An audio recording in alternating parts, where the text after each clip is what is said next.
नमस्कार, मैं Prince Kushwaha first Bihar Jharkhand देख रहे हैं। देखिए, केंद्रीय मंत्री चिराग पासवान ने अश्विनी चौबे के बयान पर जमकर निशाना साधा। कहा कि देखिए, ये एनडीए का मामला है, एनडीए तय करेगी क्या कुछ होना है। इसके साथ ही लोकसभा चुनाव में जो भाजपा और एनडीए को नुकसान हुआ, इसको लेकर भी चिराग पासवान ने सब फार्मूला बता दिया है। कह दिया है कि देखिए, आने वाले विधानसभा चुनाव में हम लोग जोर शोर से चुनाव लड़ेंगे। क्या कुछ कर रहे हैं चिराग पासवान, भले आप उनके बयानों को देखिए। इस तरीके के दावे अक्सर पक्ष विपक्ष दोनों तरफ से किए जाते हैं। अंतोगत्वा फैसला चुनाव में सिर्फ और सिर्फ जनता लेती है। इस बार भी विपक्ष ने कई दावे किए थे लोकसभा के चुनाव में कि खाता नहीं खुलेगा एनडीए का, जीरो पर आउट हो जाएंगे, तमाम तरीके की बातें कही गई थी। हकीकत में परिणाम क्या हुआ? हम लोग अधिकांश जीते सीटें हम लोग बिहार में जीतने का हम लोगों ने काम किया। मेरी पार्टी की अगर आप बात करेंगे तो 5 की 5 सीटें हम लोगों ने जीती, जहां पर विपक्ष के द्वारा ये भी दावा किया जा रहा था कि हम हाजीपुर भी हम हार हैं। तो ऐसे में इस तरीके की बातें कही जाती हैं, पर अंतोगत्वा जनता किसका साथ देती है। और एक बात स्पष्ट है कि जनता ने ये तय कर लिया है कि बिहार में डबल इंजन की सरकार से ही बिहार का विकास हो सकता है। एक लंबा समय बिहार में ऐसा रहा है जहाँ पे विरोधाभास की सरकारें रही हैं, केंद्र में कोई और राज्य में कोई और। ऐसे में एक लंबे समय के बाद जब बिहार को डबल इंजन की सरकार मिली है, इस सरकार पर बिहार की जनता का विश्वास है। जहां केंद्र के चुनाव में, लोकसभा के चुनाव में हम लोगों के पक्ष में बिहार की जनता ने मतदान करने का काम किया। जो कुछ सीटें भी हम लोग हारे हैं, उसमें भी सबको कारण पता है। कहीं ना कहीं उसमें भी हम लोग अगर थोड़ी सी बेहतर तरीके से अगर हम ही लोग चुनाव लड़ते तो परिस्थितियां और बेहतर हो सकती थी। ऐसे में विधानसभा के चुनाव में भी बिहार की जनता ने मन बना लिया है, एनडीए की ही सरकार आएगी। मुख्यमंत्री नीतीश कुमार जी के नेतृत्व में एनडीए चुनाव लड़ने जा रहा है और विधानसभा चुनाव परिणामों के बाद बिहार में भी एनडीए की ही सरकार बनेगी।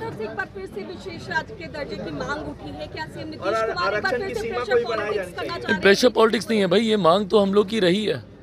कौन सा ऐसा दल है जो कि बिहार से आता है और वो विशेष राज्य के दर्जे की मांग नहीं करता हो या उस पर अपनी सहमति नहीं देता हो? हम खुद इसके पक्षधर हैं। पर अगर हम ये बोलें कि भैया बिहार को विशेष राज्य का दर्जा देना चाहिए तो हम प्रेशर पॉलिटिक्स कर रहे हैं? नहीं, कतई नहीं। हम लोग जिस सरकार के गठबंधन में हैं, एनडीए का हम लोग हिस्सा हैं। एनडीए का सबसे बड़ा घटक दल भारतीय जनता पार्टी है, जिनके नेता हमारे देश के प्रधानमंत्री हैं, जिसपे हम सबको विश्वास है। ये मांग अगर हम उनसे नहीं करेंगे तो किन से करेंगे?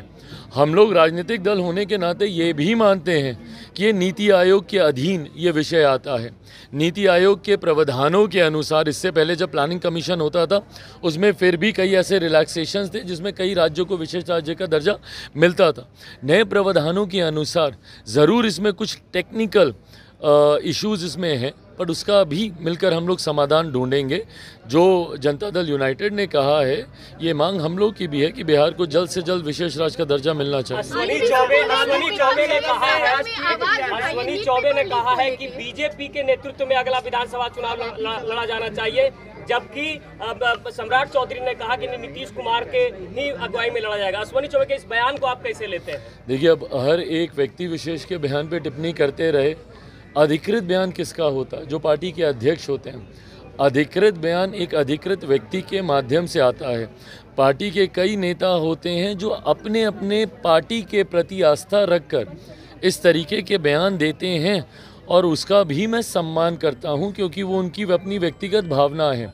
पर अंतोगत्वा जब आप एक गठबंधन का हिस्सा होते हैं, गठबंधन में दल के जिस नेता को या जिस अध्यक्ष को अधिकृत ये अधिकार दिया जाता है, उनका क्या फैसला है या उनका क्या बयान है, वो ज़्यादा मायने रखता है। लालू यादव ने किया है और कहा है कि आपातकाल के समय जब इमरजेंसी लगाई गई थी, उस समय हमें भी जेल में भेजा गया था, लेकिन जो तत्कालीन प्रधानमंत्री, उन्होंने गाली नहीं दिया था। आप जब सदन शुरू हुआ था तो इमरजेंसी को लेकर भी सवाल उठे थे, विपक्ष ने उस पर मौन भी नहीं रखा था। क्या मानते हैं कि क्या लालू यादव का ये पोस्ट किस तरीके से देखते हैं? देखिए, मुझे नहीं पता उन्होंने किस सोच के साथ ये पोस्ट किया है, पर ये वो लोग हैं जिन्होंने मेरे नेता, मेरे पिता आदरणीय रामविलास पासवान जी के साथ इतिहास के उस काले अध्याय का ध्वंस झेला है। ये वो लोग हैं जिन्होंने खुद इमरजेंसी के दौरान यातनाएं प्रताड़नाएं झेली हैं। ये एक ऐसा दौर था जहां भारत को बंदी बनाने का प्रयास किया जा रहा था, देश के ऊपर डिक्टेटरशिप थोपने का प्रयास किया जा रहा था, जिसका कतई कोई समर्थन नहीं कर सकता। आज जब इस काले अध्याय को लगभग 50 साल पूरे होने को आ रहे हैं, ऐसे में ज़रूरी है कि मौजूदा पीढ़ी और आने वाली पीढ़ी भी उस अध्याय को जाने और उससे सीख लेकर आगे बढ़ने का काम करे। इसके लिए ज़रूरी है कि इस पे चर्चा हो, इसके लिए ज़रूरी है कि इस पर निंदा प्रस्ताव सर्वसहमति से पारित हो। मुझे नहीं लगता कि कोई भी, इंक्लूडिंग कांग्रेस, क्या वो आज इमरजेंसी का समर्थन करती हैं। जब माननीय अध्यक्ष जी ने लोकसभा में जब इस प्रस्ताव को जब वो पढ़ रहे थे, जिस तरीके से विपक्ष, और विपक्ष में भी मैं खास तौर पर मैं कह दूं क्योंकि मैं खुद उस वक्त सदन में मैं मौजूद था, सिर्फ कांग्रेस के द्वारा ये हंगामा किया जा रहा था। तथाकथित इंडिया अलायंस के घटक दल तक इस पर खामोश थे। समाजवादी पार्टी, उनके नेता, मैं नाम लेकर बोल रहा हूँ, अखिलेश यादव जी वहीं सामने बैठे हुए थे, हम लोग के सामने ही बैठे हुए थे, खामोश थे, वो नहीं उठे। क्यों? क्योंकि उनके पिता ने भी उन यातनाओं को झेला है। मेरे खुद के पिता ने इमरजेंसी का वो दौर, जब तक वो जीवित थे, उसकी कहानियाँ बताते थे। उस दौर में क्या क्या प्रताड़नाएं उन लोगों ने झेली हैं, कैसे महीनों तक उनको जेल में बंद करके रखा गया बिना किसी कारण के, ये तमाम बातें उन्होंने बताई हैं। ऐसे में जब 50 साल होने को आए हैं, अध्यक्ष जी हों या महामहिम राष्ट्रपति जी हों, उन्होंने इसका जिक्र किया। इसको लेकर इतनी बौखलाहट क्यों, और क्यों इसके ऊपर लीपापोती करने का प्रयास किया जा रहा है, मेरी समझ के परे। ये एक ऐसी बताते थे उस दौर में क्या क्या प्रताड़नाएं उन लोगों ने झेली हैं, कैसे महीनों तक उनको जेल में बंद करके रखा गया बिना किसी कारण के, ये तमाम बातें उन्होंने बताई हैं। ऐसे में जब 50 साल होने को आए हैं, अध्यक्ष जी हों या महामहिम राष्ट्रपति जी हों, उन्होंने इसका जिक्र किया। इसको लेकर इतनी बौखलाहट क्यों, और क्यों इसके ऊपर लीपापोती करने का प्रयास किया जा रहा है, मेरी समझ के परे। ये एक ऐसी घटना है जिसका सर्वसहमति से इसकी निंदा की जानी चाहिए, इंक्लूडिंग कांग्रेस को खुलकर सामने आकर इसकी निंदा करनी चाहिए। पर निंदा ना करने की बजाय जिस तरीके से कांग्रेस ने उस वक्त सदन में हंगामा करने का काम किया, और अब अपने सहयोगियों पे दबाव डालकर कहीं ना कहीं इस पे लीपापोती कराने का प्रयास कर रहे हैं। लालू जी, मुझे नहीं पता वो क्यों इस तरीके की बातें कर रहे हैं, जबकि सबसे ज़्यादा भुक्तभोगियों में से वो स्वयं रहे हैं। आज भले आप गठबंधन में हैं, पर ये सब कौन है? ये सब वही लोग हैं ना जो जयप्रकाश जी के अनुयायी रहे हैं। भाई मुझे बता दीजिए, अगर ये लोग मना करते हैं, अगर ये लोग बोलें कि भैया हम लोग जयप्रकाश जी को मानने वाले नहीं हैं। मेरे खुद के नेता जब छात्र आंदोलन से निकले, आदरणीय रामविलास पासवान जी, वो जयप्रकाश जी के ही अनुयायी रहे। उन्हीं के समय में यहीं पटना के गांधी मैदान में संपूर्ण क्रांति का नारा दिया गया था ना। ये संपूर्ण क्रांति का नारा किसके खिलाफ दिया गया था? कांग्रेस की सरकार के खिलाफ दिया गया था, जिसके खिलाफ उस वक्त ये तमाम नेता, आदरणीय लालू प्रसाद यादव जी हों, मेरे खुद के पिता हों, ये तमाम नेता उस वक्त एकजुट थे और मिलकर इन लोगों ने इमरजेंसी के खिलाफ इन लोगों ने लड़ाई लड़ने का काम किया था। ऐसे में आज आप एक गठबंधन में हैं, बट कुछ भी कहने से पहले इतना ज़रूर याद रखें कि इतिहास हर एक शब्द को दर्ज करेगा। आज आप किसी के साथ गठबंधन में होने की वजह से अगर लीपापोती करने का भी प्रयास कर रहे हैं, तो ये देश की जनता भी सुन रही है, बिहारी भी सुन रहे हैं, और इतिहास भी आपके एक एक शब्द को अंकित करने का काम करेगा। आपने जो ध्वंस झेला है, आप उसकी अहमियत को कम करते हैं जब आप ऐसी बातों को करते हैं। 28 नवंबर को आप लोगों का रैली भी होने जा रहा है। चिराग, रैली का मुख्य उद्देश्य क्या है? उद्देश्य बिहार फर्स्ट, बिहारी फर्स्ट, जिस सोच के साथ हम लोग आगे बढ़ने का काम करें,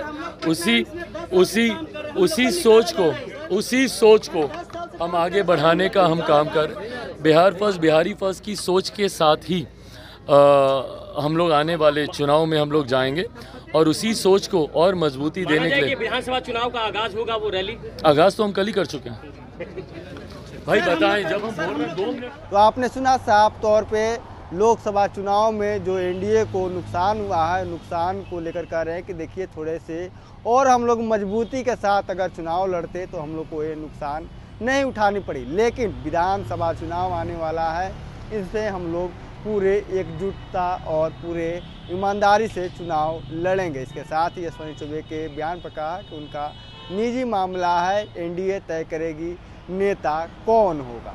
बहरहाल इसको इतना ही, इसे तमाम फर्स्ट बिहार झारखंड देख रहे हैं। 26 वर्षों में 17,000 से अधिक डॉक्टर बना चुका बिहार एवं झारखंड के छात्रों एवं अभिभावकों के बीच सर्वाधिक विश्वसनीय एवं लोकप्रिय संस्थान गोल, नेशंस लीडिंग इंस्टीट्यूट। हमारा विश्वास गोल के साथ।